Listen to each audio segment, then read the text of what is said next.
This conference will now be recorded. All right, this is the remaining examples from the Law of Sine section 8.1, starting with this one. This is the height of the cathedral.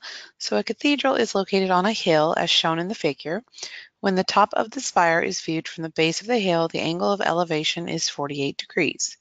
When it is viewed 200 feet away from that base of the hill, the angle of elevation is 41 degrees. The hill rises at an angle of 32 degrees. So notice the hill rising at 32 degrees means that we have another piece of information right here. So that red angle is 32 degrees, which means we can find this little angle of kind of dead air right here by doing 48 minus 32. So 48 minus 32 is going to be 16. So that means this angle right here is 16. So that's what we know so far just by looking at the angles that they've described to us. So let's talk about what we want to find. We want to find the height of the cathedral. So that means we're looking for this distance down to this base right here. So that's H. Okay, so we have two triangles kind of here. We have this little triangle at this point. We have this triangle here. And actually, we can even connect and make a bigger right triangle if we wanted to as well. So let's talk about one or two ways maybe we could solve this. So if you know that this is 41 and this is 48, that means this angle right here, this obtuse angle, is 180 minus 48, since that's that outside angle. So that's going to be 132. I'm going to double check myself on that because I'm doing the math by hand right now. So let's do 180 minus 48. I'm pretty sure I'm right, just double checking. Yeah, so 132. So let's talk about what that gives us. Okay, so if we could find this length right here, then we would have another side, we would have a side of this triangle, and hopefully maybe we could find some information based on what we know about the other angles in the triangles. So if we look at this, this would be, let's see, we know, we need this top angle up here because we know 200 is this side down here at the bottom. So the angle across from it, if we have that, we can use law of sines. So 41 plus 132 are the two angles we already know, and then subtract that from 180, which I'm doing that backwards, so it's going to be a 7-degree angle. So this tiny angle right there is 7 degrees. So we can do sine of 7 degrees over that side across from that, when this triangle, which would be 200, equals, we're going to be looking for x. We need the 40-degree angle since it's across from x. So sine of 41 degrees over that side we're looking for.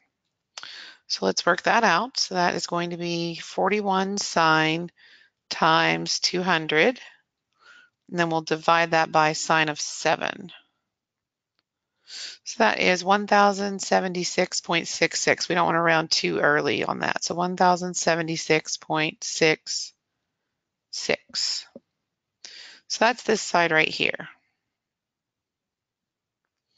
Now, how does that help us? Well, let's talk about what we know about this triangle inside here. So we know one of the angles, we want this side, and we know another side.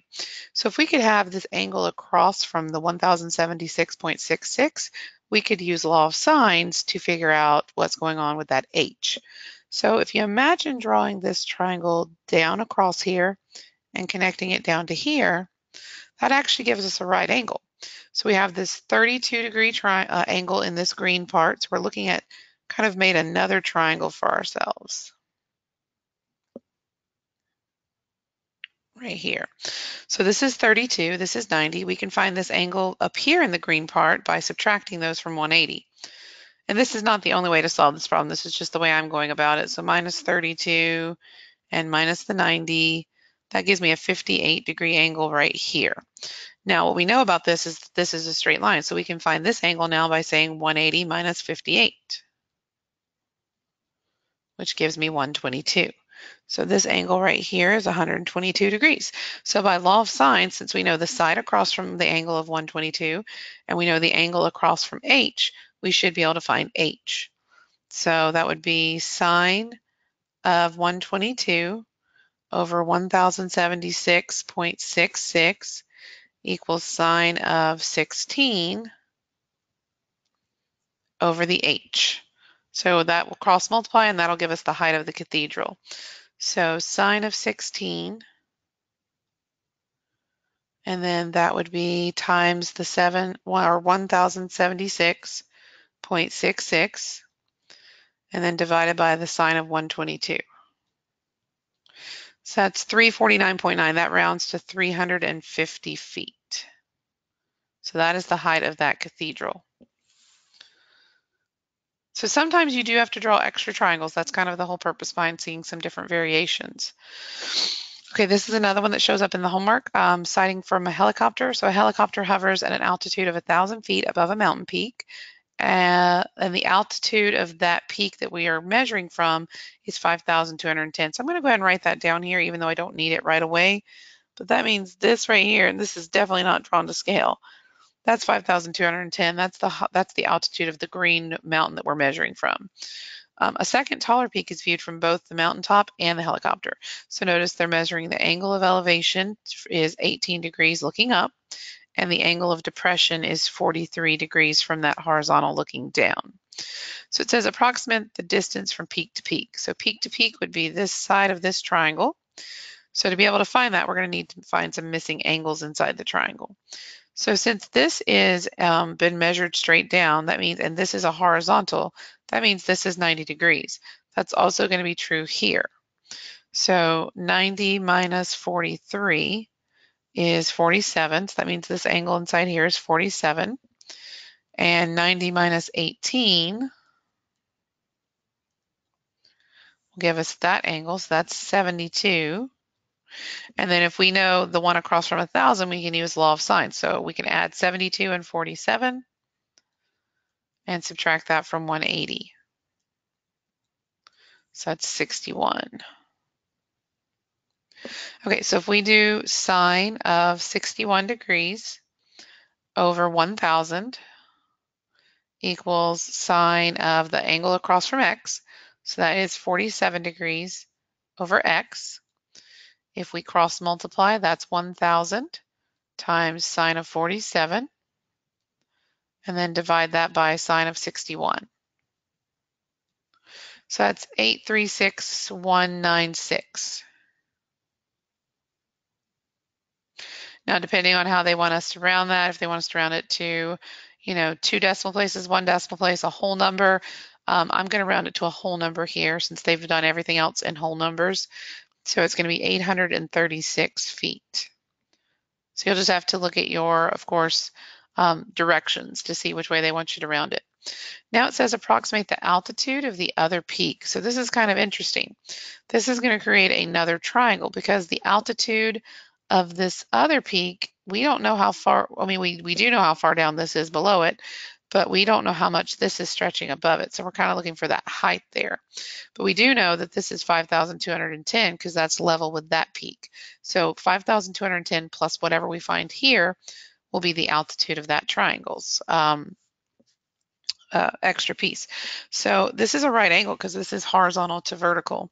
So this is essentially, we know this is 836.196. I usually don't round it when I'm using it to solve another piece, at least not too many decimal places. So this is pretty much just using what we know about right triangles. This is across from the 18, and this is hypotenuse of that triangle, so we can use sine. So sine of 18 degrees is opposite over hypotenuse. So we do 18 sine times 836.196, and that gives me 258.4, or just 258. So if we add that to the 5,210, we already knew that the other mountain was. That's 5,468.4, or just 5,468 if we're rounding to the nearest whole. Did I say 468? Yes.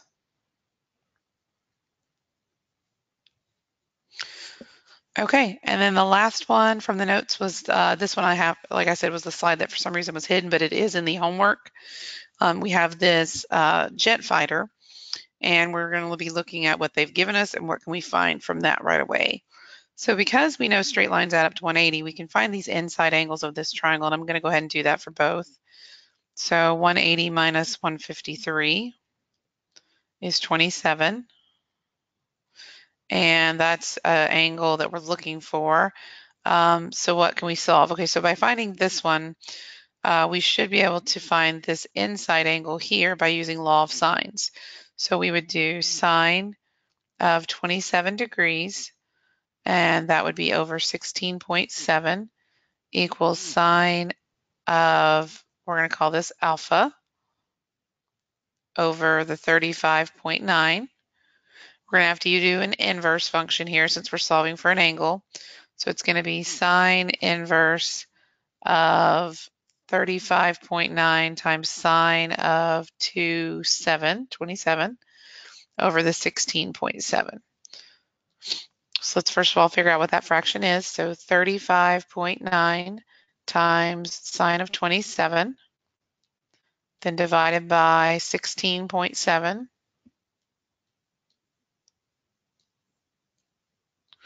And then we want to take the inverse sine of that. So 77.41 is alpha. So that's this angle right here. Now we wanted this angle on the outside of that, so we have to do 180 minus that. So I'm just going to say subtract 180. So that's 102.6 if we round to 1 decimal place. Degrees. So 102.6 is out here. Okay, if the fuselage is 4.8, so that's this in-between piece, approximate the wingspan. So wingspan is from the farthest out points, C to C prime. So essentially we're looking, we know this is 4.8, and we know that these triangles are the same because otherwise our plane would be in trouble. If you're looking for the height of this triangle, remember that's a 90-degree angle.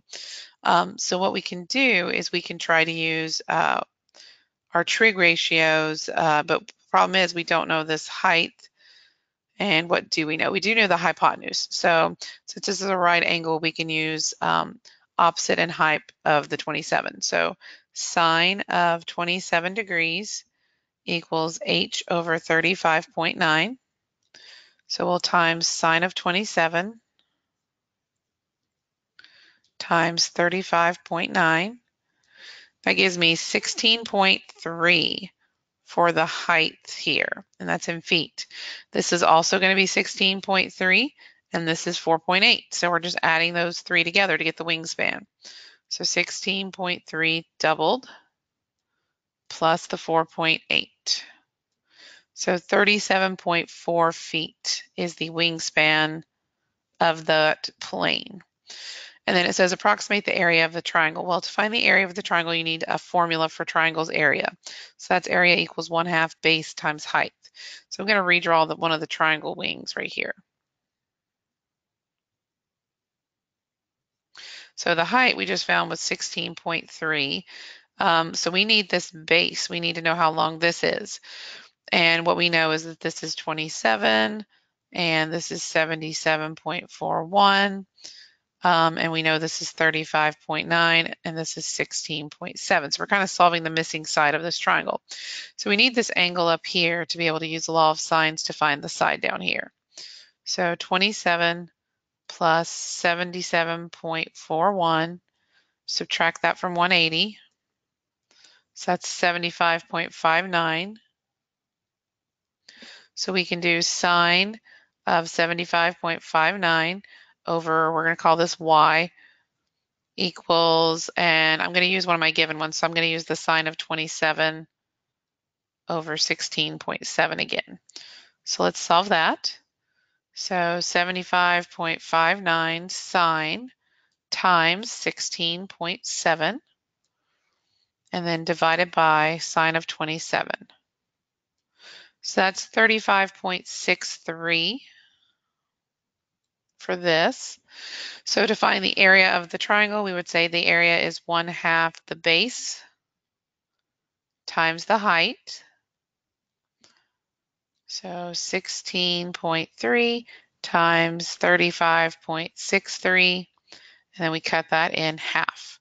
So 290.4, and that would be feet squared.